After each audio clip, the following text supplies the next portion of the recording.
Alright guys, in this video we're going to take a look at the absolute bloodbath that took place in Friday's session. Alright, we're going to assess how volume was actually able to predict this sell-off before it happened, and more importantly we're going to see if the charts are setting up for a potential bounce or rally on Monday when the market opens up again. All right, so first things first, what you're seeing on the screen right now is a chart of the S&P 500. This is the global benchmark.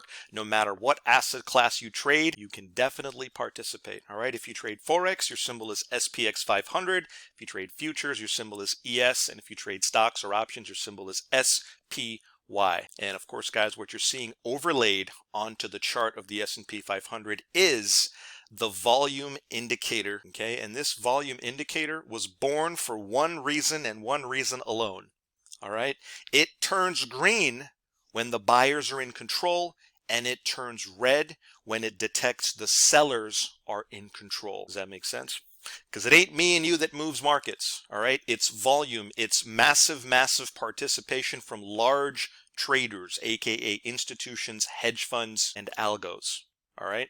If they all want to buy the market, you're going to see it turn green and you're going to see the market set daily records. And when they all want to sell at the exact moment in time, you're going to see this volume indicator turn red because it's telling you that the sellers are now in control at this exact moment in time.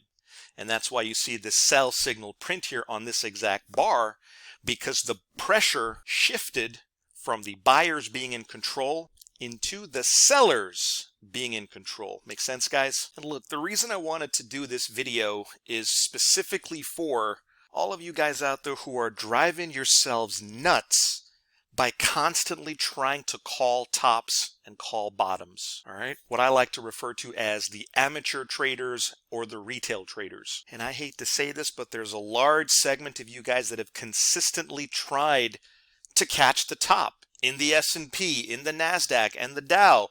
And look, man, if you blinked, you missed this plunge, all right? Because you were so busy freaking out about trying to catch that top and trying to identify that top that by the time you came to your computer this morning, right, you already missed this plunge.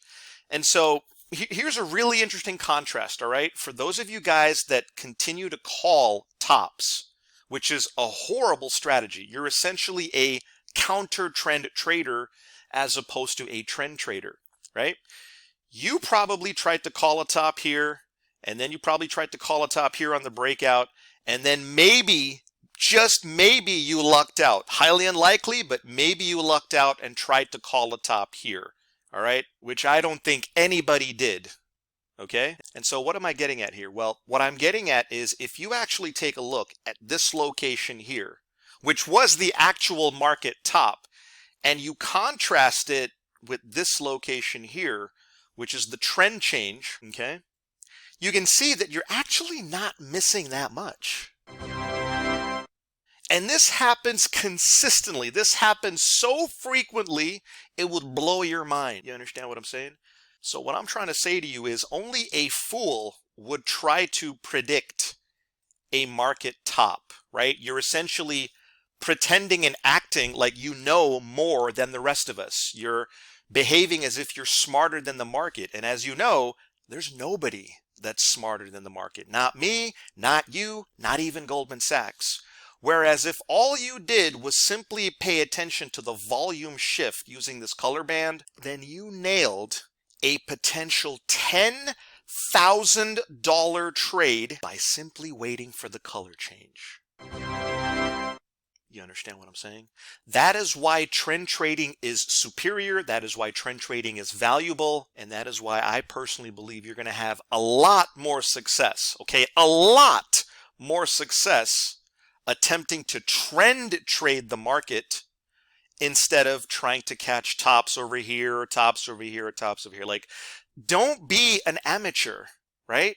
Don't be a retail trader. Don't be in that garbage pile or trash heap of losing traders who are forever going to be running around in circles, right? And to put that in context, guys, here is a chart of a very well-known company called Moderna. This is a chart of Moderna stock. You guys know Moderna, right? This is the vaccine company. These guys are pushing their COVID-19 vaccines. I think almost everyone here in America has taken the 2-dose of the Moderna or the Pfizer. And right now, I think Moderna's trying to push the booster shot, right? The COVID-19 booster shot. Now, isn't this interesting how even on Moderna stock, the volume indicator nailed a 20% rip on Moderna stock? Okay? Thereby proving my point, guys, that you cannot stop a trend once it's underway. If you try to get in front of a trend, or if you try to trade against the color of this volume indicator, whoo boy, you're going to get your face chopped off. You understand what I'm saying?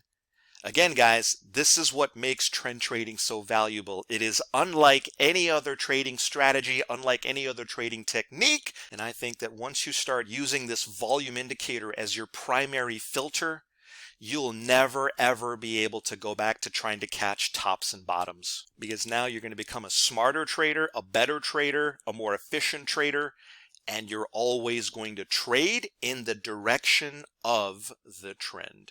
Guys, that'll do it for this video. If you'd like to get your hands on this powerful volume indicator, then get in touch, call, text, email, whatever's convenient, and I'd be happy to hook you up with a free one-on-one demo, really show you how this volume indicator is going to supercharge your trading. Guys, thanks for watching this video, and I'll see you on the next trade.